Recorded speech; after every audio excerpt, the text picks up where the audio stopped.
Olá, pessoal, boa noite. Hoje a gente vai fazer uma aula de exercício, revisar alguns conceitos para avaliação do próximo sábado, nossa terceira avaliação. Essa terceira avaliação, ela contempla todo o conteúdo do curso que a gente viu ao longo do semestre. E aí a gente vai fazer, nesse momento, uma revisão de alguns conceitos e, havendo necessidade, a gente grava um outro momento com a parte de conteúdo que a gente não conseguiu abordar nesse período. Eu vou iniciar compartilhando a minha tela para a gente começar a fazer algumas aplicações. Vou desligar a minha câmera para ter menos problemas de conexão, tá? Não ter problemas de conexão. E a aula deve estar durando em torno de 50 minutos. E aí, havendo a entrada de algum aluno, a gente para e pergunta se tem alguma questão ou se a gente precisaria repetir, né, o início. Então, deixa eu fechar aqui minha câmera e vamos começar o compartilhamento.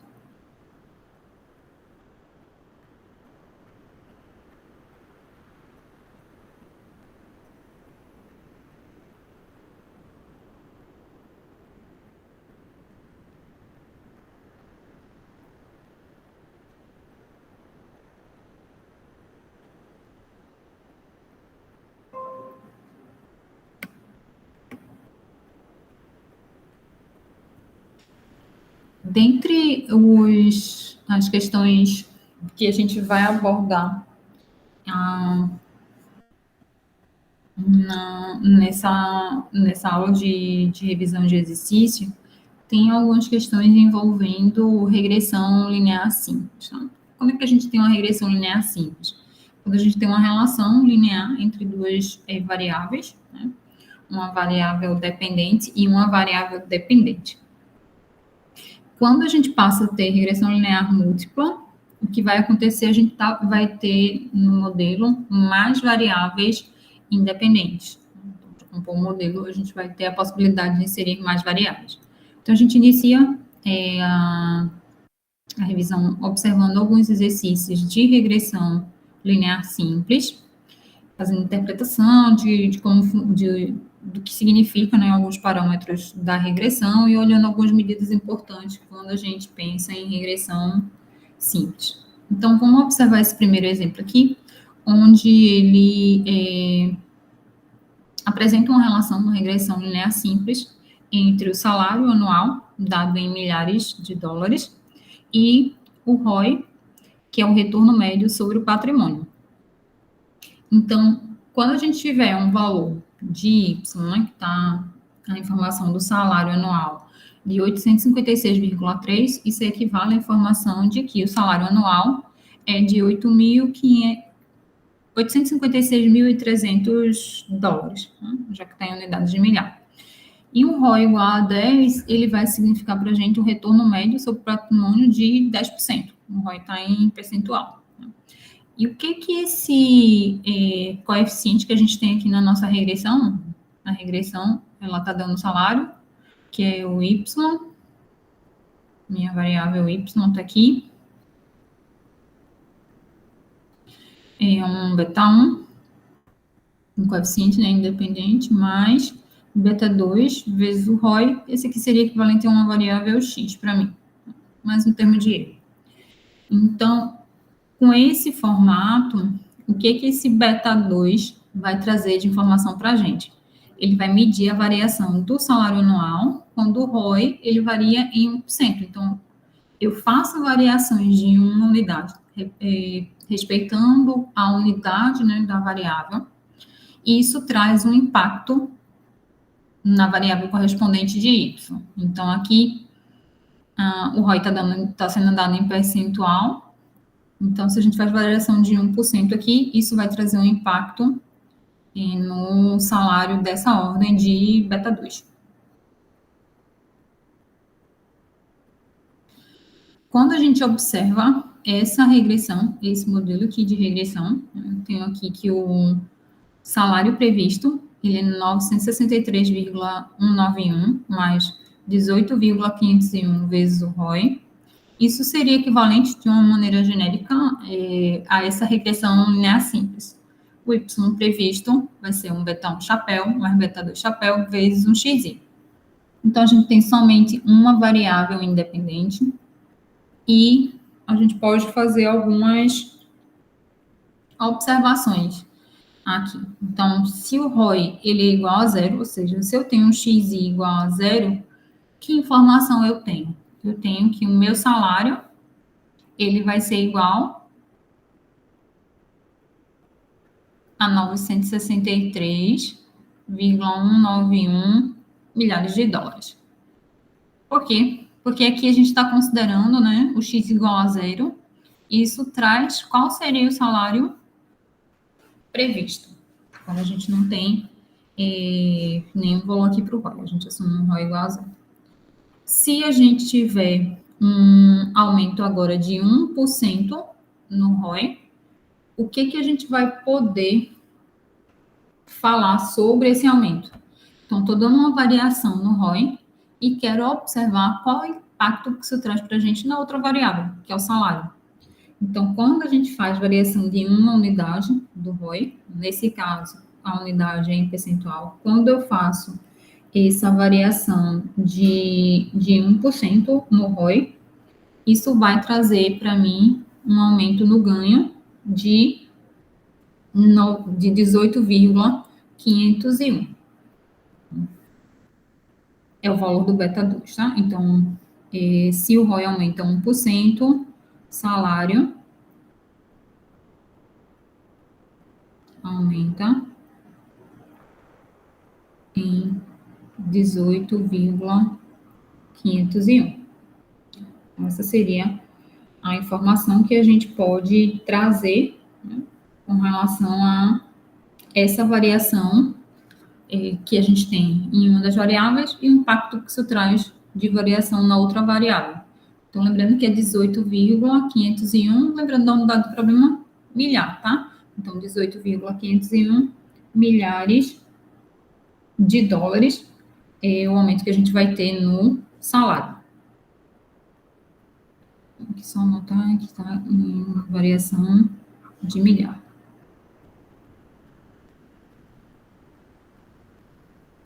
Outro exemplo que a gente tem aqui é um exemplo que relaciona o salário e a educação. Então, aqui, a minha regressão agora, ela mede o salário em dólares por hora, né? E essa variável EDUC, ela vai ser medida em anos de educação, em anos de estudo. Quais são as informações que a gente tem aqui, observando, né, os valores de beta 1 previsto e beta 2 previsto, estimado, né? Quando a gente observa o valor do beta 1, ele é negativo. E esse valor negativo não faz muito sentido. Por quê? É como que eu pensasse aqui, né? É como se a informação fosse, quando eu tenho 0 anos de estudo, na educação é igual a zero, o salário dado em dólares por hora, ele seria negativo. Na leitura da equação, seria essa a consideração que a gente faria. Agora, o porquê que esse coeficiente, beta 1 chapéu, ele está negativo, né? Então, nesse instante, ele não faz tanto sentido ser negativo, e ele acabou sendo negativo porque a gente tem,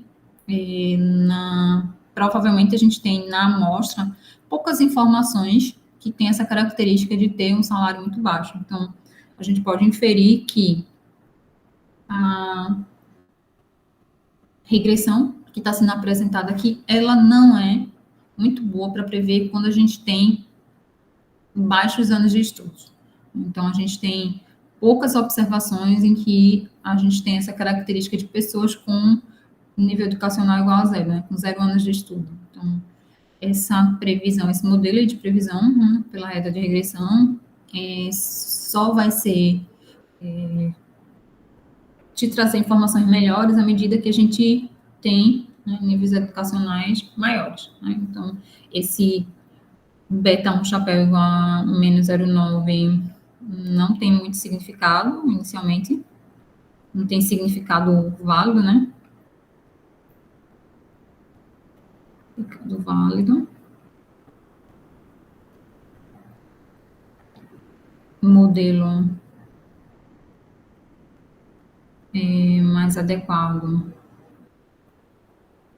e mais ajustado também, né? Para valores de Eduque maiores. Lembra que a gente falou também em poucas observações com Eduque igual a zero. E o beta 2 chapéu igual a 0,54, né? O que isso vai representar para a gente? Então, quando a gente tiver o aumento, o incremento de um ano na educação formal, qual impacto isso vai trazer para a gente no salário? Vai ter um impacto de 0,54. Né? Então, aqui, o que a gente vai informar é que um aumento de um ano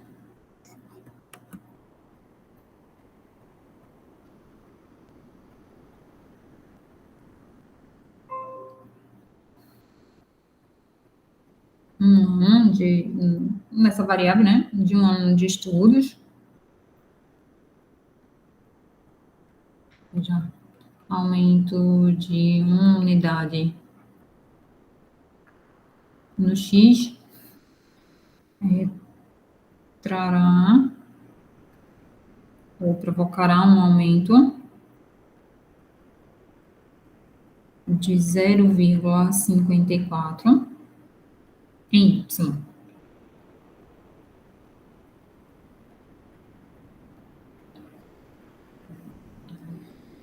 Ou seja, tem o que é o salário por hora, né? Salário por hora.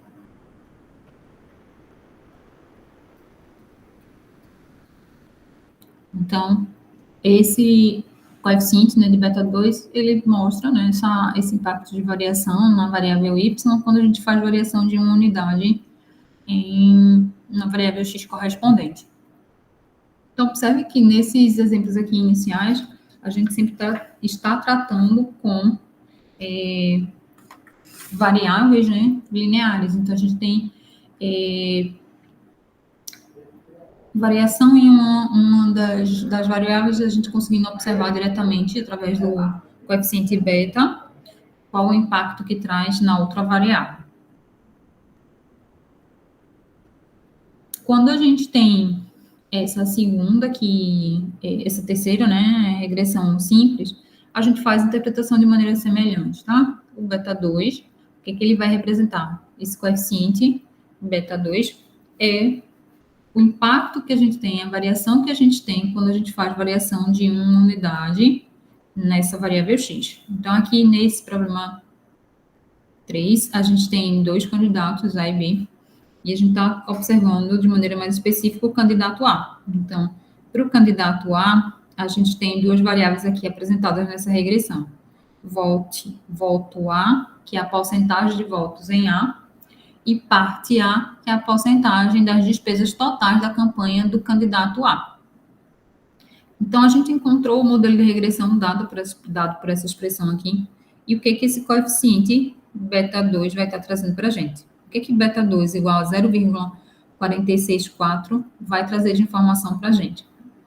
A unidade aqui, parte A, é uma porcentagem. Né? Então, quando a gente fizer variação de uma unidade, de 1%, né, de uma unidade dessa variável, ou seja, quando a gente tiver a variação de 1% na porcentagem das despesas totais, então, se eu aumento o meu percentual de despesa em 1%, isso vai trazer para a gente um aumento, né, na quantidade de votos, na porcentagem de votos de quase 0,5%, né, de 0,464%. 1%, tá? Aqui está em porcentagem, está em porcentagem. Então, aumenta 1% aqui, isso traz um aumento de forma percentual na outra variável. Então, o beta 2, né, igual a esse valor, ele vai dar o quanto a gente vai ter de votação a mais, quanto vai aumentar o percentual de votação do candidato A. Então, se a porcentagem das despesas, né,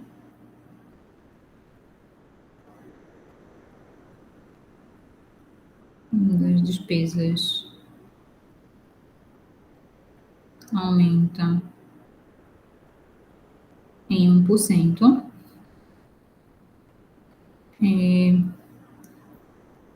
o candidato A receberá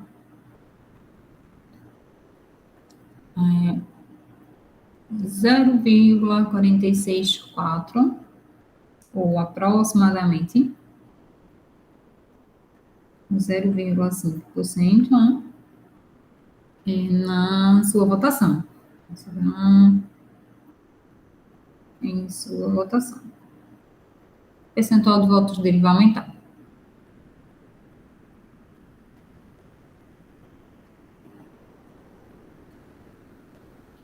A gente precisa ter atenção em como observar, né, os valores de beta 2 e de beta 1, porque quando a gente vai estar tratando, né, com regressão linear simples, são apenas esses dois parâmetros que a gente vai precisar estar fazendo a estimativa. Então, a gente precisa revisar como é que a gente faz para encontrar. A gente pode abrir aqui rapidamente material referente à regressão linear simples, onde a gente tem a estimação dos parâmetros fazendo a observação das equações normais, e uma das possibilidades para a gente calcular quem seria beta 1 chapéu e beta 2 chapéu seria através dessas expressões. Existem diversas outras expressões que a gente pode estar utilizando para encontrar quem seria o beta 2 chapéu, e a gente vai fazer uso daquela que for mais adequada. Muitas vezes é fornecido uma planilha, uma tabela com informações de X1, para XY, Y, então a gente tem pares de informação, e a gente consegue mensurar, consegue calcular quem seria esse coeficiente beta 2. Então, dependendo da disponibilidade dos dados que você tiver, você pode calcular quem seria esse beta 2. Tá? Em alguns momentos, a gente não tem as informações dos pontos, né, dos pares de pontos, mas a gente tem informação sobre os valores totais, né, as somas dos quadrados, para cada um das parcelas e dos erros. Então, a gente também poderia estar fazendo o cálculo, né, de beta 2 em função desses somatórios também. Então, é importante a gente revisar como é que a gente encontra, né? Quando é regressão linear simples, a gente vai estar utilizando, de fato, essas expressões, né? Porque é uma forma mais simples de a gente resolver regressão linear simples.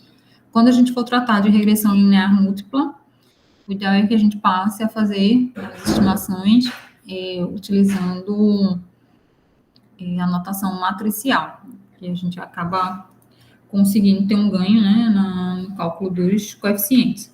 Mas para regressão linear simples, o ideal é que a gente trabalhe em cima das equações que surgem a partir das equações normais. Boa noite, Alberes. Boa noite, professora. Quando a gente ainda está tratando de regressão linear simples, uma informação importante, um ajuste importante que a gente precisa, uma informação importante porque traz informação com relação à qualidade do ajuste que a gente tem da regressão, é o coeficiente de determinação. O coeficiente de determinação, ele é dado por um quociente entre a soma dos quadrados explicados e a soma dos quadrados totais. A gente faz essa relação e a gente encontra, então, esse coeficiente de determinação. O coeficiente de determinação, ele vai informar para a gente o quanto que a minha variável x explica da minha variável y. O valor percentual, a gente encontra um número aí um decimal, né, que a gente pode converter para uma porcentagem de quanto é explicado, né, de y através da variável x. Então, o R2 ele vai trazer essa informação para a gente. Alberto, tu tens alguma dúvida, alguma pergunta específica que queira que eu comente? Professora, não, Oi. eu tava olhando. O assunto vai ser esse das matrizes, da regressão. Oi? O assunto que vamos fazer a prova é esse último que começou de... Cadê aqui? Deixa eu olhar. Das variáveis que começou com as matrizes. Também. Assim, Da outra também. A parte de matrizes a gente viu Da outra prova. na segunda prova, né? E ela acaba ajudando quando a gente está tratando de variáveis, regressão linear múltipla, né? Porque às vezes a gente pode ter duas variáveis somente, mas a gente pode ter 3, pode ter 4. Então, à medida que for aumentando a complexidade, né, da regressão que a gente vai ter, porque quanto mais variáveis, mais aquela equação para determinar os betas, ela vai ficando maior, vai ficando um pouquinho mais complexa. Não é que é complexa, ela fica maior, né? Então, quando a gente utiliza a notação matricial, a gente acaba tendo um ganho, porque a gente consegue expressar quem são os betas todos previstos usando a notação matricial. Quando a gente chega na matriz final, a gente tem a informação de todos os valores dos betas. Então, assim, se a gente for fazer algum problema na avaliação envolvendo regressão múltipla, o ideal é que vocês façam usando a notação matricial. No entanto, a gente já comentou sobre isso, que são questões que demandam bastante tempo. Justamente. Então, assim, é pouco provável que a gente tenha uma questão que a gente precise, de fato, usar, né, a previsão do modelo de regressão múltipla usando a notação matricial. Isso demandaria muito tempo. Teria só uma questão para fazer o modelo, porque realmente demanda muito tempo. Então, assim como a gente fez na segunda avaliação, a maior parte dos problemas, ele vai, assim, você vai ter informações que você consegue tirar, né, o que está sendo solicitado, mas não necessariamente você vai passar pela modelagem. Né? Então, se for uma regressão simples, a gente consegue modelar, porque é relativamente rápido para a gente fazer a modelagem. A gente tendo a informação do beta 2, né, a gente rapidamente consegue fazer a modelagem. Para a regressão linear, precisaria de mais tempo. Então, assim como na segunda avaliação, em geral, a gente vai estar fazendo problemas de interpretação das informações. Tá certo. Com as informações que a gente tem, a gente consegue interpretar o modelo e consegue fazer testes de hipótese, o intervalo de confiança. Então, tudo aquilo que a gente abordou na segunda avaliação pode ser abordado agora nessa terceira. E, de maneira adicional, a gente tem alguns problemas envolvendo formas um pouquinho diferentes, né? A gente tem a possibilidade, né, de a gente trabalhar com modelos onde a gente tem uma parte das variáveis sendo logaritmada, outras não, ou em alguns modelos a gente aplica o logaritmo nas duas variáveis. Então, isso a gente não tinha abordado modelos desse tipo, na verdade a gente tinha comentado já sobre formas, né, funcionais que às vezes, mesmo não sendo diretamente linear, como a gente conhece de forma mais imediata, mas existe a possibilidade de o seu modelo ele ser linear, mesmo tendo um logaritmo lá no meio, porque, na verdade, o que importa é a linearidade nos coeficientes, né, nos parâmetros que a gente tem. Então, o modelo log-log, ele é um modelo linear. Então, a gente pode ter alguns exercícios na avaliação nesse sentido também.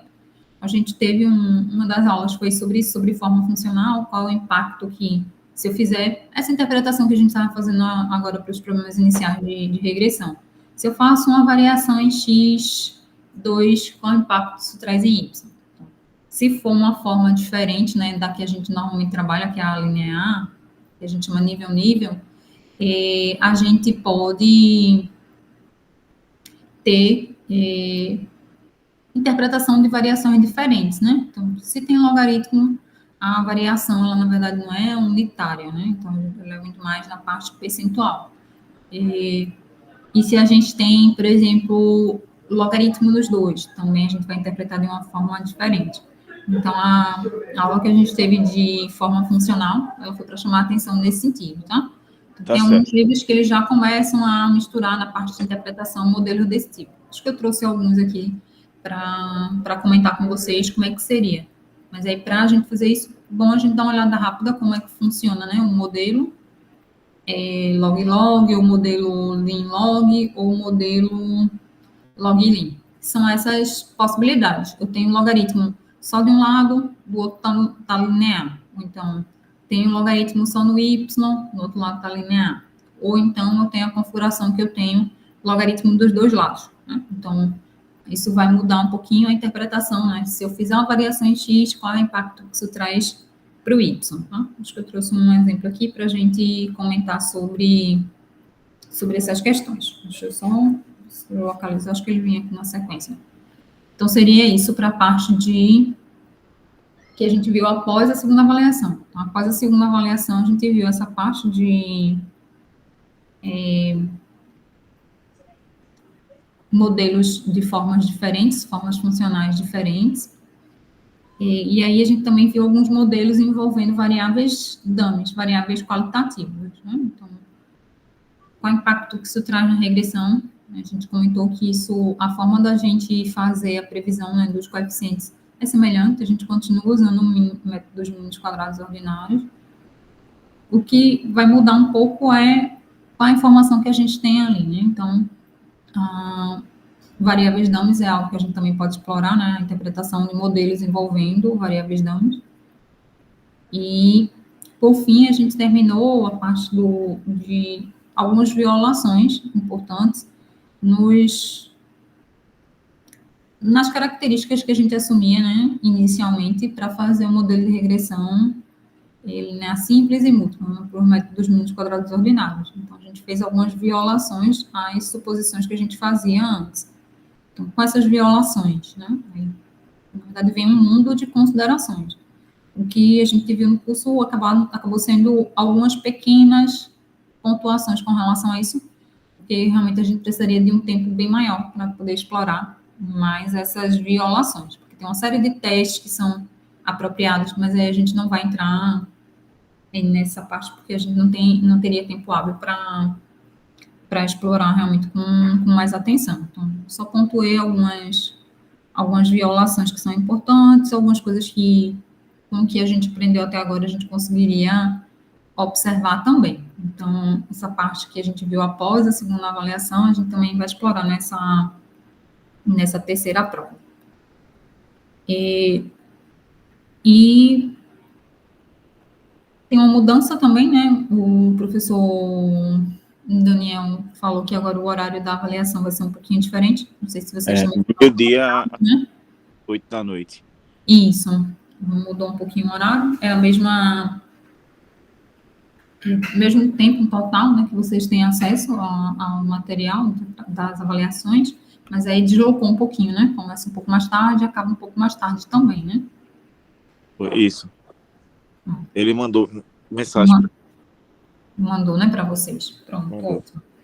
Aí a gente, após essa avaliação, né, a gente tem na semana seguinte a prova da segunda chamada, que aí os alunos que perderam nenhuma das avaliações têm acesso a essa atividade, né? Perderam uma das avaliações e solicitaram a segunda chamada, né? Precisa solicitar lá com a coordenação.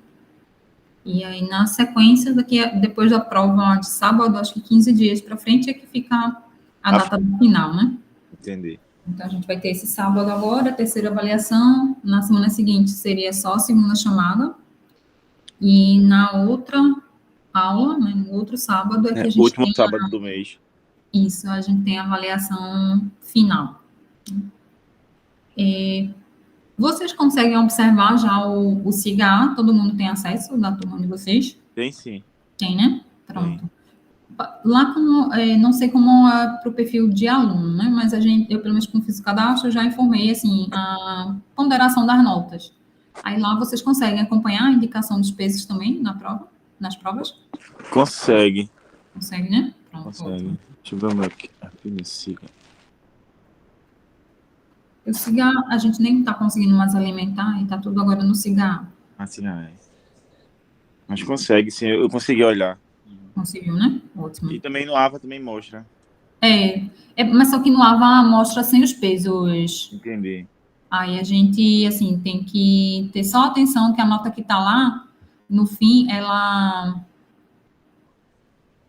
não reflete exatamente a sua média, né? Porque você precisa pegar aquela nota e fazer a colocação do peso, né?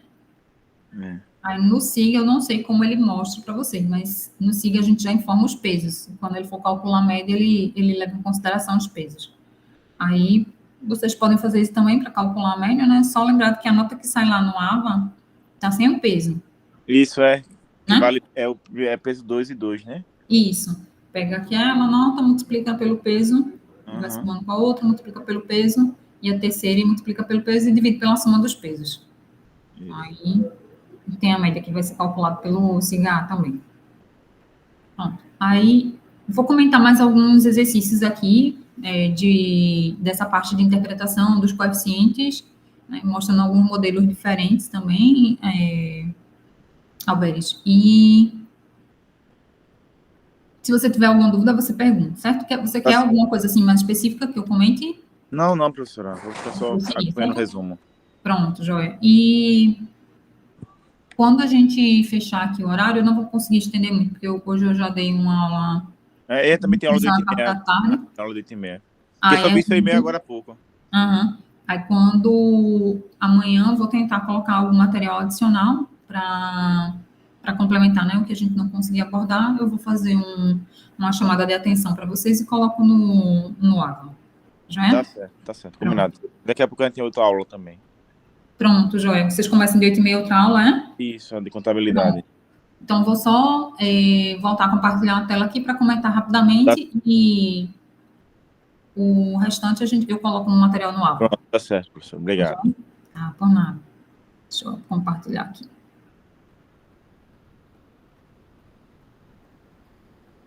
Todo mundo na reta final, né? Aí um monte de atividade, um monte de aula, um monte de prova, né?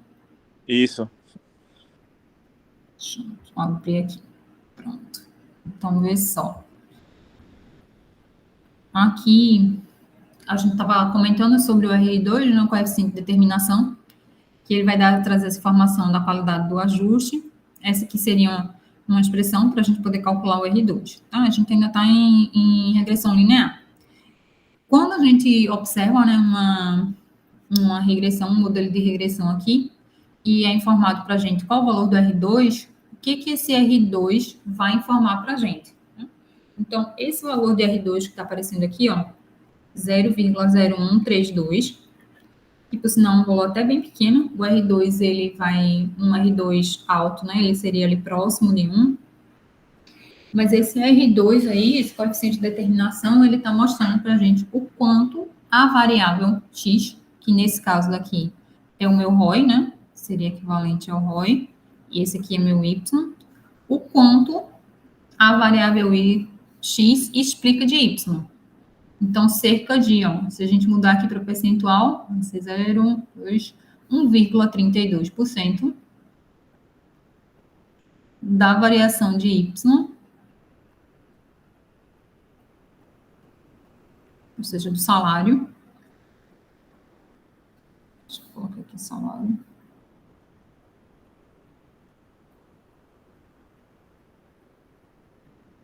É explicada por X.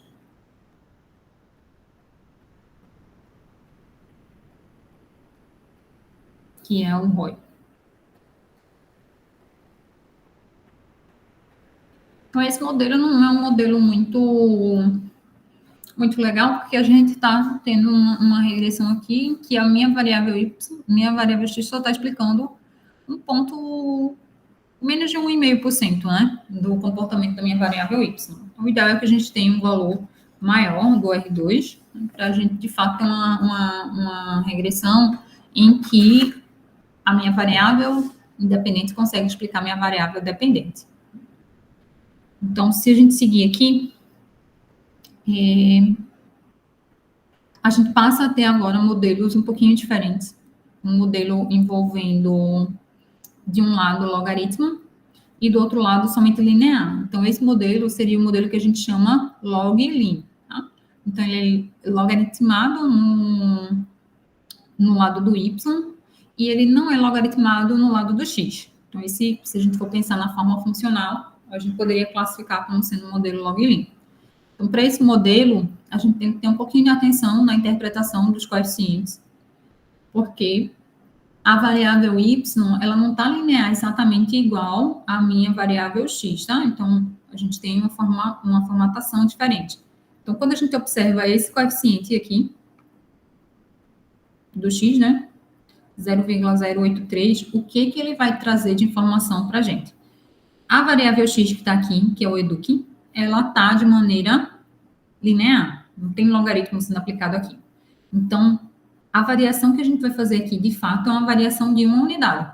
Então, quando a gente fizer a variação de uma unidade, ou seja, quando a gente tiver um ano adicional nessa variável EDUC, que é anos de estudo, o que vai estar acontecendo com o salário? Tá? Então, a gente vai observar que esse 0,083, se a gente multiplicar por 100, vai dar 8,3, e vai ser o quanto o meu salário vai aumentar, não o log de salário. Tá? Vê que aqui não é exatamente o mesmo coeficiente. A gente pega esse coeficiente e multiplica por 100. Tá? Quando a gente faz isso, a gente diz que esse vai ser um aumento na variável salário. Se a gente disser, ó, aumento de uma unidade provoca um aumento nessa ordem de 8,3% na variável log salário. Essa informação está errada, tá? Agora, se a gente disser assim, aumento de uma unidade em EDUC provoca um aumento de 0,083 em log salário. Essa informação está correta, tá? Porque aqui, essa seria a variação exatamente em log salário. Mas se a gente quiser a observação do impacto em salário, a gente vai pegar esse coeficiente e vai multiplicar por 100, para ter uma variação percentual. Então, quando a gente trabalha com forma funcional desse tipo, variação nessa variável que não tem logaritmo, variação unitária, provoca uma variação percentual na variável que apareceria aqui sem um logaritmo, tá? Então, aumento de 8,3% do salário. O R2 desse modelo é 0,186, e aí, nesse caso, a gente precisa ter atenção novamente, porque o percentual equivalente aqui, 18,6%, é o quanto x explica da variação do y mesmo, tá? Do log salário. Então, atenção, porque, de fato, o R2 é o quanto x impacta no y. Nesse modelo, o y é log de salário. Tá? Agora, se a gente olhar aqui para o coeficiente bruto, da forma que ele está, eu tenho um impacto de 1 aqui, um impacto em log de salário. Mas se eu quiser o impacto em salário, eu preciso converter essa informação aqui do beta 2, né, para um valor percentual. Então, eu pego esse valor, multiplico por 100, eu tenho impacto de forma percentual. Tá? Quando a gente tem agora um modelo que é log-log, ele está logaritmado nas duas variáveis, o que acontece? Esse coeficiente que vai aparecer aqui, o beta 2, sempre que a gente está tratando com logaritmo, a gente não vai fazer aumento de uma unidade, a gente vai fazer aumentos percentuais, tá? Então, um aumento de 1% nas vendas aumenta os salários em 0,257%. Por que ficou igual? A gente não precisou converter nada, porque eles estão como se estivessem eles estão em formas semelhantes, tá? log e log. Então, o impacto de 1% aqui provoca um impacto de 0,257% nos salários. Quando a gente tem agora esse modelo, que é um modelo de regressão múltipla,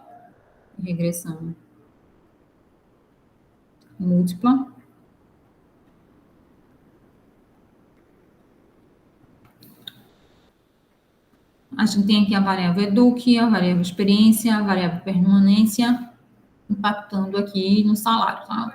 O meu Y é o log de salário por hora. Então, o que vai mudar da interpretação que a gente fazia para a regressão linear simples? Para a gente observar o significado desses coeficientes, a gente precisa deixar fixo as outras variáveis. Então, eu não mexo inicialmente nas outras variáveis. Então, se a gente mantiver essa variável e essa fixa, se a gente aumentar uma unidade aqui em educação, qual é o impacto que isso traz para cá? A gente pode ter um impacto direto de 0,092 em log salário, o que não faz muito sentido para a gente.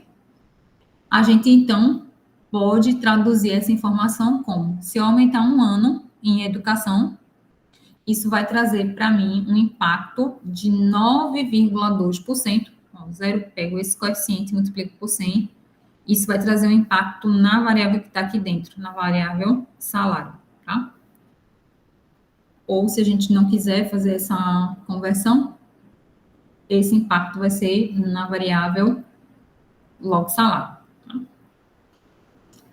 Outra possibilidade de interpretação que a gente tem é se a gente mantiver os mesmos níveis de experiência e permanência, esse coeficiente vai trazer a diferença proporcional do salário previsto quando os níveis de educação têm diferença de um ano. Tá? Então, seria outra interpretação. A mais comum que a gente vai fazer é essa daqui. Assim como a gente tinha uma medida, né, para a qualidade do ajuste de regressão simples, a gente tem uma medida para a qualidade do ajuste para regressão múltipla. Antes a gente chamava de R2 pequeno, né? O R era minúsculo, aqui o R passa a ser um R maiúsculo, é o coeficiente de determinação múltipla. Então, lá era coeficiente de determinação, aqui a gente chama coeficiente de determinação múltipla. E a gente tem esse R2 com a barra em cima, que é o R2 ajustado. O R2 lá, ele mediu quanto X explicava do Y. Aqui, o R2, ele mede a proporção da variação da variável Y, que é explicado conjuntamente pelas variáveis X. Se eu pegar todas as variáveis que tiver no meu modelo de regressão múltipla, elas todas conjuntamente explicam esse valor dado pela informação do R2. Né? O R2 a gente consegue calcular usando uma expressão semelhante do R2, o R2 múltiplo, né, o coeficiente de determinação múltiplo, assim como o coeficiente de determinação, ele é dado por essa relação da soma dos quadrados explicados pela soma dos quadrados totais. A medida do R2 ajustado, ela faz uma correção baseado no número de graus de liberdade. Né? Então, aqui a gente leva em consideração esse fator. Né? Então, o R2 ajustado é 1 menos o R2 multiplicado por N menos 1 vezes N menos K. Acho que aqui seria a parte inicial que eu gostaria de chamar a atenção de vocês. Tu tens alguma dúvida, alguma pergunta, alguma consideração, Alberich? Não, professora, no momento não. Pronto. Então, deixa eu parar aqui de compartilhar. A gente vai ficar por aqui. Vou chamar a atenção de vocês com relação ainda a parte de que a gente faz inferência, né? Tanto para regressão linear simples quanto para regressão linear múltipla. Então, a gente fazer testes de hipótese para regressão simples. Lembrar que a gente pode fazer os testes T e o teste F, principalmente, são os que a gente mais trabalha. E quando a gente vai para a múltipla, de maneira semelhante, a gente pode fazer teste T, teste F. Só que eles têm sentidos diferentes. Quando a gente está tratando de regressão linear simples, o teste F, ele dá uma ideia de semelhança, né, com o teste T, de informação sobre o coeficiente de beta 2, para ver se de fato ele é diferente de zero ou não, se de fato aquela regressão faz sentido ou não. Quando a gente está tratando de regressão múltipla, o teste T, ele vai ser um teste em cima de cada coeficiente que a gente tem na regressão. Então, a gente faz testes em cima de coeficientes individuais da regressão. E o teste F, na regressão múltipla, ele vai dar uma ideia do conjunto. Então, é como se a gente avaliasse toda a regressão, através do teste F, tá? Para múltipla. Então, tem algumas coisas que podem chamar a atenção na parte de violação, né? É que pode acontecer de situações em que a gente tem um teste F bom, um teste F ok, passa no teste F a regressão, mas tem os coeficientes não significativos individualmente. Então, isso é um alerta para a gente, né? A gente comentou, e é preciso que a gente pontue essas considerações, tá? Então, quando a gente se deparar com uma situação desse tipo, provavelmente tem alguma violação, né, das condições que a gente colocou para o método dos mínimos quadrados ordinários. Tá vendo? Então, ter atenção com relação a isso, e vou pontuar também uma revisão rápida sobre as regressões que a gente pode estar trabalhando com variáveis binárias, né, variáveis não. Tá?